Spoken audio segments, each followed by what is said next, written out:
Hello বন্ধুরা, কেমন আছো সবাই? আজ আমি যে ব্লগটা পোস্ট করছি এটা আমার কালকের বানানো ব্লগ।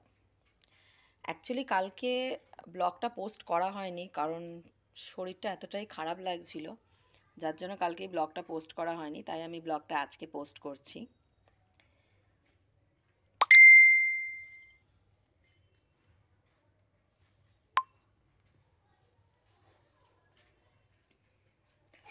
ব্লগটা হচ্ছে অ্যাকচুয়ালি আমাদের একটা পুজোর। এটা হচ্ছে নন বেঙ্গলিদের একটা পুজো, যেটা বলা হয় জিতিয়া পুজো।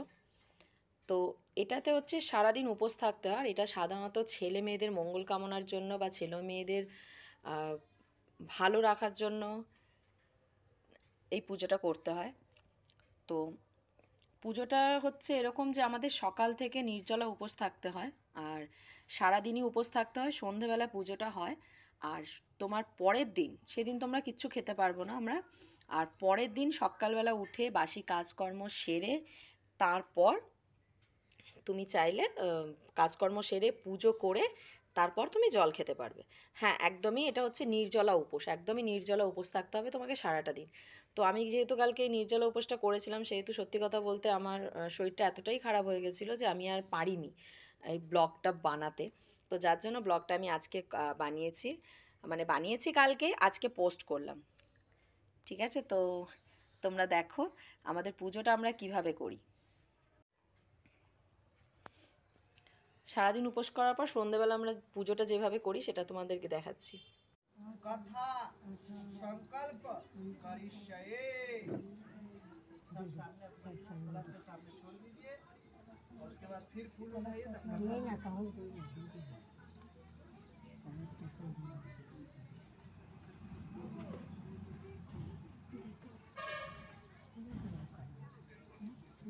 बोलिए श्री गणेश भगवान की जय। बोलिए मैया भवानी की जय। श्री हरि नारायण की जय। उमापति महादेव की जय। दुर्गा महारानी की जय। तो कथा इस प्रकार है। महाभारत का युद्ध जब समाप्त हो गया तो युधिष्ठिर जी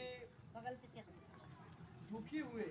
अश्वत्थामा ने इनके पुत्रों को जब मार डाला तब शोक से घबराई हुई द्रौपदी मरे हुए पुत्रों को देखकर अपने सखियों के साथ महाराज धम्म के पास गई। द्रौपदी बोली, हे ब्राह्मण श्रेष्ठ धम्म, जो ब्राह्मणों में श्रेष्ठ है, किस उपाय से पुत्र दीर्घ जीवी होंगे ये प्रसन्नता पूर्वक निश्चय करके कहिए। तब धम्म जी बोले, पहले सतयुग में सत्य बोलने वाले, सच्चाई रखने वाले, सबको समान दृष्टि से देखने वाले, दया से युक्त जीवुत वाहन नाम के राजा हुए। वह किसी समय अपने ससुराल में जाकर अपनी स्त्री के साथ रहने लगे। उस गांव में आधी रात के समय पुत्र शोक से घबराई हुई पुत्र को पुनः देखने में आशा रहित एक दुखिनी करुण स्वर में रुदन करने लगी।